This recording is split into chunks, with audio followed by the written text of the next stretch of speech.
past of, it's like being a Jew. You can't be a Jew and be.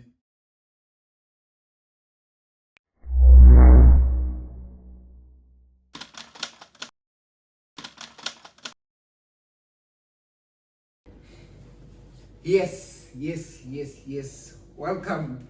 Wait, do I have to do that again? Nah, you don't. Oh, okay. No, yeah, it's, yeah. the You don't have wrap to it up. cut that Yeah. out also from the video. So now, they're touching on the conversation of what it means to be African again. I have a little piece here that says, know your history, know who you are. So I had this whole blog where I was talking about the African history. Know your history, know who you are. A whole piece where I was speaking about Al-Qiblan and how it came about Africa. So now you're probably wondering why the history lesson. Well, as Bob Marley said in Buffalo Soldier, if you know your history, then you should know where you're coming from. After reading a few chapters from Message to the Black Youth by yours truly, Judas Laklogova, I wish to emphasize that we do not study our history to see how broken and defeated we were by our oppressors, and using it as a justification for inaction. Instead, let us study history to empower ourselves and to ignite the spirit of African construction. Let us understand the history of African enslavement, colonialism, and apartheid, not to dwell in defeat, but to gather the wisdom necessary for African reconstruction. That's a little piece that I have there on Africa. So I want us now, again, have a conversation around what exactly it is to be an African, again, because in part one you touched on something of being black. You said something about being black. I remember a song of Kendrick saying that he doesn't want to be called black anymore because there's no facts to it now. Black is just a color. Black has no identity now. It's just you're black because you're black. When I look at you, I see a black man. But when you're not a black man. You're not embracing your nationhood. You're not embracing your race to say I'm a proud monkey. I guess a proud gaffer. You know, I'm a proud nigger.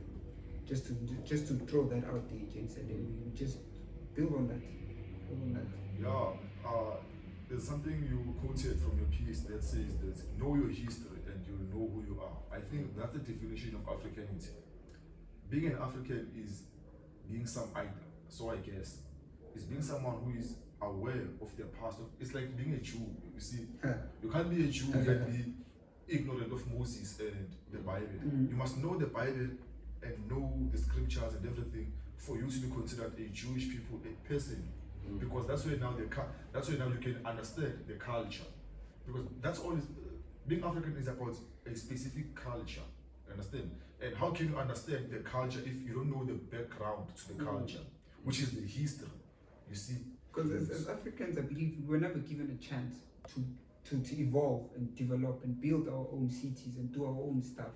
That was taken away from us with colonialism, apartheid. We were never given a chance. So now today we are awake, we are conscious. Now we see these things. So now how can we not be? Actually, why are we not building on it? Or to say we need to figure out what it means so that we work where it was cut off. Because I mean, your likes of Steve Biko, again, your Marcus Garvey. Because I think we as Africans, we've always been in defensive mode. We've always been defending ourselves, fighting, fighting the struggle. But we've never given building a chance. We've never tried building our race as, okay, now we are going up.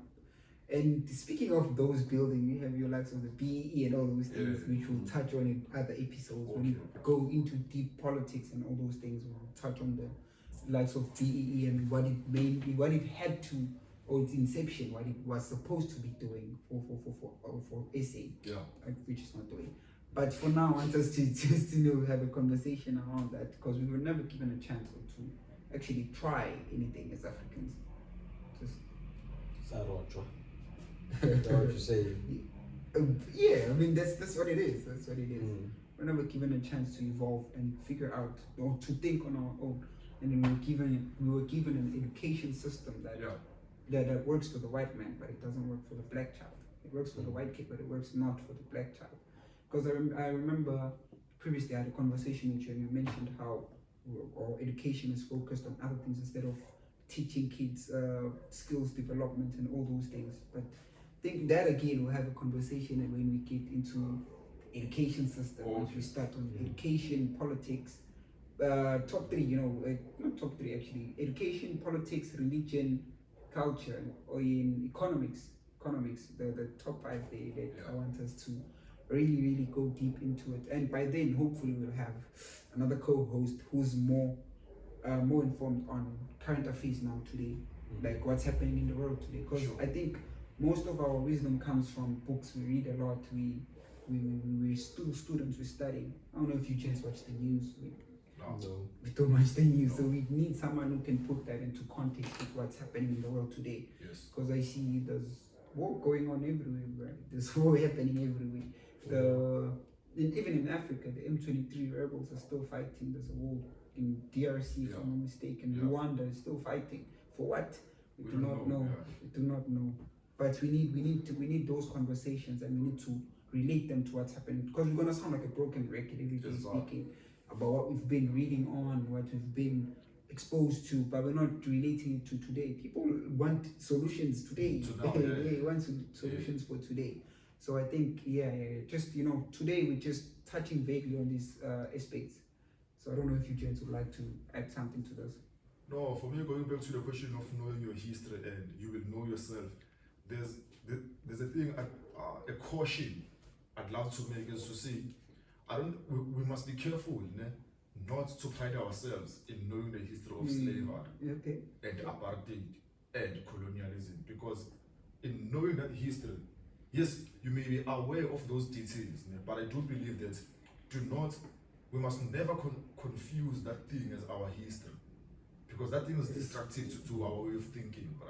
That thing is destructive to our. So now, if you remember, if you define yourself, I want you to know your history, and you will know yourself. Now, if you define your history as slavery, colonialism, and apartheid, then who you are? Yes, you see yourself as a slave. If not a slave, a subject, and a victim of apartheid. And once you start assuming the idea that I'm a victim of the history, I'm a victim of the past, then you are doomed in the present. Become inferior. You actually act out as though you were inferior, but no one is inferior. No one is superior. None of us is inferior, none of us is superior. But Mother Nature is. only nature is superior. But if now you define yourself by that's what I'm saying. That's what I'm saying. I regret that even though I'm a proud disciple of Malcolm, but I regret that my foundation was laid by studying Malcolm X. No, there's no pride, bruh. There's no whatever. There's no pride in knowing the history of Steve Biko. No pride. There's no pride in knowing the history of Marcus Garvey. No pride. Why? They were responding to what the white man was doing to them. They were reactionaries, bro. So where are the people who were actually initiating action? Starting something creating without having to. But how do you appreciate where you are now if you don't know where you could be, could have been, or guys? Yeah. You understand? Because if you don't know that history, but no, I was yes, my people back then were subjects of a work education system. You understand? No, Mara. And then now when we have what you call freedom now. No, but listen, that thing must never be your foundation. That thing must never be the first thing you think about whenever you reflect. So remember, saying, know your history, you will know yourself. This knowledge must not be at the base of your definition, your self-definition. When you reflect on yourself, you must never think of slavery, apartheid, and then today. It's the white man's history, bro. That thing is negative to your thinking, my brother. Yeah. Because remember, the history of slavery is actually kept on our memory on purpose. Why? By the education To keep us. To keep you dead. Yeah. So as to remain a living skeleton, a walking dead man. Because remember, we are not fundamentally. You never build a society by being yourself.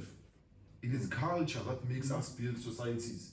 So if our culture, my brother, is founded on the conception of I'm a slave, I'm a subject of apartheid and colonialism, then what culture can I produce today if my reflection of myself is that of being a slave?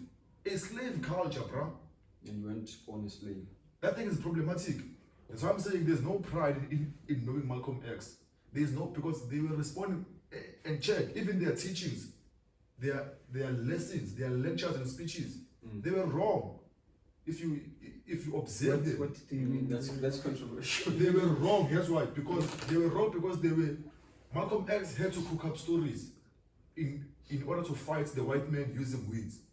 He had to lie in order to do what? To help us to build confidence in ourselves, to be able to fight against the white man. They were lying. So wouldn't you say that? Wait, wouldn't you say that the end justifies the means?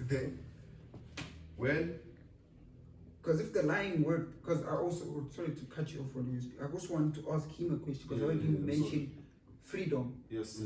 You mentioned freedom, and now you mentioned Malcolm X. Mm. Now the question is going to go both ways. What do you mean by freedom? What freedom do we have? Freedom of movement. Yeah. Is that freedom? Do something with it. You didn't have it before. Now you call. You understand? You're studying in Stellenbosch. That wasn't there before. Okay. You okay. understand? So do something with what you have, man. Make me. Okay. Okay. Yo, I'm not saying, but okay, yeah. But I mean, you're free. You're free now to, because you are institutionalized now. You're not free. You're still part of an institution. Yeah. Until you leave the institution and become, then only can you say you're free.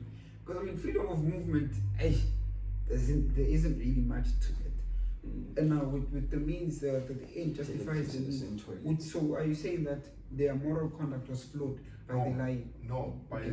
no. According to remember, we see circumstances will also determine the actions, right? Yes, yes. According to the circumstances they were facing, Yeah. their actions were justified. So do you think it's fine? It will be logical for me to say all whites are devils, but Malcolm did, and he had to. Mm-hmm. He had to do what? To build the morale of the people in those days, to crush the white man using words. But if you hear someone saying, you are a devil, brother, they crush your entire confidence. Right? So do you think it will be logical for me today to say, yeah, all whites are devils? No. Because what context is it and what base am I using this statement? So Malcolm X was telling lies for a good reason, for doing something positive. But we can never use those teachings today to build a new Africa or to build a new youth of Africa. Yeah. Because why? Okay. They are backwards. They are backwards. Those teachings are backwards. In fact, they are, we can say, foolish.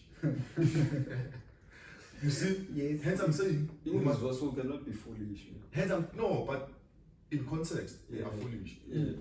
Hence I'm saying, we must never, not even once, pride ourselves in knowing the history of slavery, apartheid, and colonialism. Not even Steve Biko. We can respect the men, but we must never be proud of this knowledge because the contribution because the contribution it has on our reality and thinking is negative, completely negative. So who do we blame? The people who conceived the message wrong? Because I mean, you wrote books inspired by these people, and now you are thinking in a certain way, inspired by these people. Yeah. Wouldn't you say their work was successful in helping you see the world in a different perspective now? Fundamentally. Okay. Fundamentally. But so now, who did you check, blame? because without Marcus Garvey, we don't have African movement of liberation. Yes. And without those movements, we don't have our liberation final. You see, so these men are very important. Hence, I'm saying their respect is due. Hence, I am a disciple. Period. That's one is not changing. I think the disciple should be teaching others of the history. I'm a disciple of Yes. Malcolm X. But something in me says, okay, it's like Jesus. He was a disciple of Moses. But he never came and taught the message as did Moses. You understand? He made great reformations. He reformed a great deal. Where one. Yes. And so now the thing is, yes, I am a very proud disciple of Malcolm X. But I can never say to you, my brother, listen, all whites are devils. You must try to bruh. This because why? Because why? The context and the situation and the time we are living in. Now, I believe that if Africans, if we are to rebuild ourselves, we must go back beyond the boundaries of slavery, of colonialism and apartheid. Yes, study Malcolm X for technique only. Technique. Okay. not for replicating what Malcolm X did or what Steve Biko did, because in today's context, those things are false and Now, unrealistic. not in void. It's not in void now in today's Yes. context. Goes to the point. I think I totally disagree with you, my brother. Yes, fundamental. I think their teachings are still relevant today. He might have said that the white man is evil. He was not talking about them being evil, but he was talking about their practices actions, yeah. being evil. As much as we, the youth of South Africa today, are able to say our system is evil because it's not doing us any means of justice. Fundamentally. Yeah. Yeah. Which leads us to that thing, are we free? What kind of freedom are we talking about? Whereas we are still oppressed by the system that is putting us in the margins of success and living the African dream, which is supposed to be the American dream. Come to it. Because there's, I think Hitler says something as well about his history. Or also, I'm going to be quoting a lot of Hitler in this podcast. Hitler says something about know your history. When you know your history, studying how people were doing things during your time. It might be different generational times, but it's important to know how they were doing it. And also, and something Steve Biko mentions is that the mind of the oppressed is the most potent weapon at the heads of the oppressors. Yeah. Mara check, let's go back to the issue of to go back to the issue of the comments of Yes. Yes, I do think their teachings are very important, man. But I love Yeah. I was saying that I think in terms of it's like strategy. That's what these people are. Our leaders of the past are. They are strategy. We can go and study them for strategy, not for philosophy Oh, yeah. and for practicality. If that makes sense. Because I mean, the problems they identified during that time, are the problems we still identify. Yeah, but their approach to Their those approach problems, to those problems. how they thought they should respond to those problems Fully agree, is yes. something different to what is realistic for us. in today's world. I mean, today we have, I hate mentioning AI, but we have AI, we have those kind of things, you know, we have tech stuff, we have ways of reaching each other. You can reach someone who's now in far away, over there, and tell them about, hey bro, we need to wake up. We need to wake up. The world is in shambles. We have means of communication today. We have ways of identifying this problem. I like the fact that we are seeing all these problems. I think there's even the national dialogue, but we're gonna go into that conversation deep into the podcast. No, it's calling it a circus. I strongly agree. I strongly agree. But we have those things today that aim. I mean, the policies aiming or trying to solve the problems that we keep identifying, which are the same problems that they've been identifying back then. Since the inception of all these movements, they've all been fighting the same thing. We want our freedom. And today, some of our people don't know what it is, what our freedom is. Because I'm not being shot at by a white man, but they feel okay. I'm free now. Freedom of movement still, but it's more than that. Is that the only freedom we have? Movement. Which other freedom to have? I'm asking. Which other freedom? Without economical freedom, I mean, Yeah. all of it then comes back to one. It's like the socio-economic issues all point one into the. I have a question. Do you think that I am missing a mark by saying that most of the ideas of our leaders of the past are foolish, What's the problem? judged by today's context? Judged by today's context. It's debatable. It's debatable. Can you give an example first of how you're referring it to? Number one, the idea that we must be anti-everything except it is for black people. That whatever we study must be, for example, there's an idea from Marcus Garvey that anything and everything you do must be dedicated to the race, the black race, nothing else. Do you think that judged by today's context, by today's world, that idea is wise for us to apply that teaching, or it is kind of like a foolish idea that although it was from a wise man who meant good, judged by the times he was living in, do you think this idea is a foolish one or a wise one? one that we must embrace as a people today. Okay, can I answer in two ways? Two ways. Hypothetically speaking, it is a brilliant idea. But Okay. now, realistically speaking, I think we mentioned in the first part that we have diversity entering the home now among ourselves. We ourselves don't know what we want. We do not know ourselves what we want. We have all these political parties fighting against one another, but they want the same thing. We all want the same thing. I think in today's society, we all divided by classes against, or we divided by culture, we divided by, I don't know, these days we have aesthetics. The youth is aesthetics these days. We're divided by aesthetics. If not, if How you don't fit, beauty? no, By not beauty. There's something called Materiality. aesthetics. Okay. Even Pinterest, those things. bro. Materiality, iPhone, how about Samsung? Oh. There's now that division now among That's ourselves. division as well. There's also that today's world. So I think, That's a hypothetically speaking, it's a brilliant idea Okay. because that's what I hope we can achieve at the end. We bring the youth together with all our differences. We need to understand that me and you, we are the same thing. You're the same thing. We are one of the peas in the same pot. But now, unfortunately, I don't know how it started, but we have this major divide among ourselves. It's been happening for some time now. I mean, but yeah, to answer your question, Okay. that's my answer. I don't know if you want to answer. No. Didn't Mugabe chase white people out of Zimbabwe? Look at Zimbabwe today. Yeah, that's what I'm saying. Nah, but So he could be no, right. no.